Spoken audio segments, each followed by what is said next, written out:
ఒక విచిత్రమైనటువంటి పరిస్థితి ఏంటంటే ఇరాన్ సృష్టిస్తున్నటువంటి ఒక దౌర్భాగ్యం, అమెరికా సృష్టిస్తున్న ఒక వినాశనం. ఇప్పుడు అమెరికాకి నష్టమేం లేదు, ఎందుకంటే అది చేయాల్సిన ఏదో 4 బాంబులు వేసింది, దానికి గాను అది దాని ఆయిల్ ఎక్కువ అమ్ముకుంది, దానికి మరింత ప్రయోజనం చేకూర్చిపెట్టేటటువంటి యాక్టివిటీ నడుస్తుంది. ఆయుధాలు అమ్ముకోవడమా ఇంకోట, పాత ఆయుధాలు అమ్ముకుని కొత్త ఆయుధ వ్యాపారాలు చేస్తుంది, దానికి ఏం ప్రాబ్లం లేదు. అదే సందర్భంలో ఇజ్రాయెల్ ఓ 10% లాస్ అయింది, ఆ వార ఇంకో 30% గెయిన్ అవుతుంది, ఆ చుట్టూ ఉన్న వాటికి దెబ్బతీయడం. ఇరాన్ కి నష్టం ఇప్పుడు రికవర్ అవుతుంది, ఏదైతే హార్ముజ్ జలసంధిని ఒమన్తో కలిసి పంచుకోవడానికి మూవ్ చేయడం వల్ల.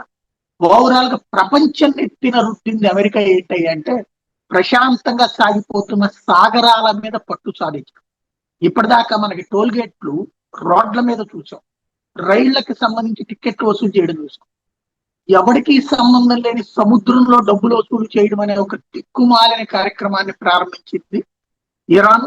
దానికి పరోక్షంగా సహకరిస్తోంది అమెరికా.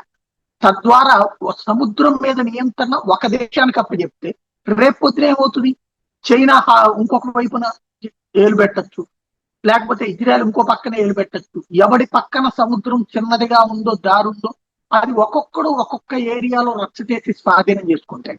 ఇక ప్రపంచం మొత్తం కప్పాలు కట్టుకుంటూ తిరగాల్సిన పరిస్థితి వస్తుంది.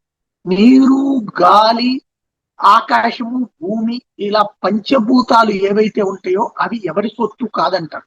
కానీ ఇప్పుడు అది తన సొత్తు కిందకి ఇరాన్ చేసుకుంటుంటే సహకరించడం ద్వారా అమెరికా ఈ ప్రపంచాన్ని నాశనం చేస్తుంది.